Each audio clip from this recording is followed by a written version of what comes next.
Water lifting, ఢిల్లీలో సీఎంల sitting, రెండు రాష్ట్రాల్లో రెండు నదులపై వివాదాలు, ఇద్దరు సీఎంల మధ్య కేంద్రం మధ్యవర్తిత్వంతో కీలక చర్చ జరిగింది. ఈ సమావేశంలో తీసుకున్న నిర్ణయాలేంటి? జల జగడానికి కేంద్రం చూపించిన ఆ పరిష్కార మార్గాలేంటి? జల వివాదాలపై జలశక్తి మంత్రిత్వ శాఖలో ఇరు రాష్ట్రాల సమావేశం జరిగింది. ఏపీ, తెలంగాణ సీఎంలతో పాటు రెండు రాష్ట్రాల ఇరిగేషన్ మంత్రులు, అధికారులు ఈ సమావేశంలో పాల్గొన్నారు. ఇచ్చిపుచ్చుకునే విధంగా ఆహ్లాదకరంగా చర్చలు జరిగాయి.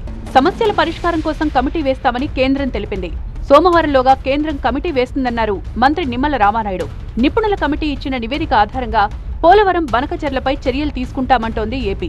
కృష్ణా గోదావరి ఇష్యూస్, అదేవిధంగా పోలవరం బనకచెర్లకు సంబంధించినటువంటి ఈ యొక్క రెండు సబ్జెక్టుల మీద కూడా మరి ఇటు టెక్నికల్, అదేవిధంగా అడ్మినిస్ట్రేటివ్ ఆఫీసర్స్తో కలిపి ఒక కమిటీని ఏర్పాటు చేయాలని చెప్పేసి కూడా ఒక నిర్ణయం జరిగింది.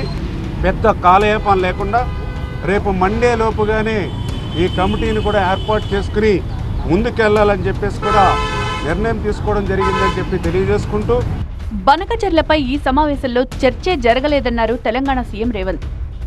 వాళ్ళు బనకచెర్ల, గోదావరి బనకచెర్ల వాళ్ళు కడతామని అడుగుతాయి కదా, మేము ఆపమని చెప్పడానికి. ఎజెండాలో వాళ్ళు కడతామన్న ప్రతిపాదననే చర్చకు రానప్పుడు ఆపమనే చర్చనే రాదు.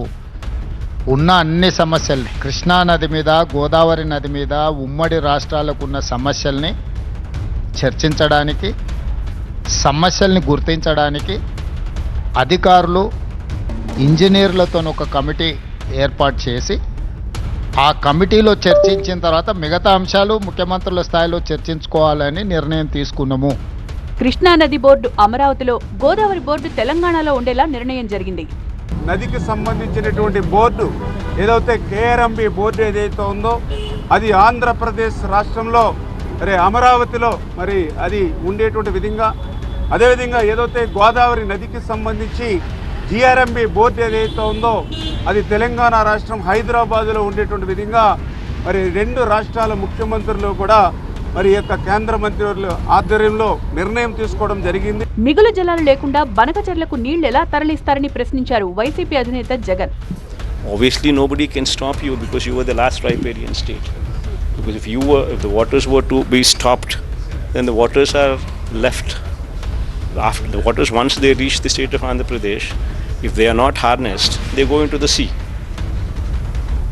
But then the problem is, if you spend so much of money, so much as 80,000 crores or so, and if there are no waters, then you would be dumping this money into a waste pit.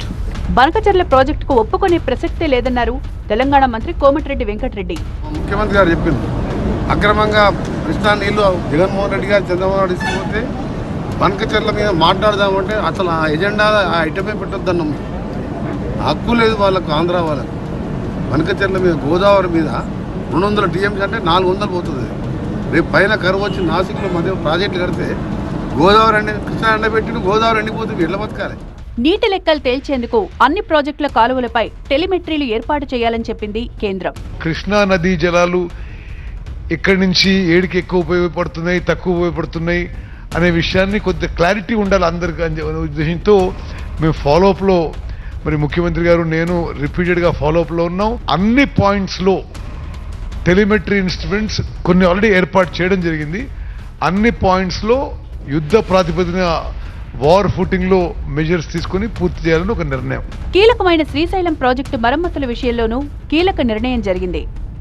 వెంటనే మరమ్మతులు, rehabilitation measures అన్ని తీసుకోవాలని ఆంధ్రప్రదేశ్ ప్రభుత్వానికి భారత ప్రభుత్వం మరి చెప్పడం జరిగింది.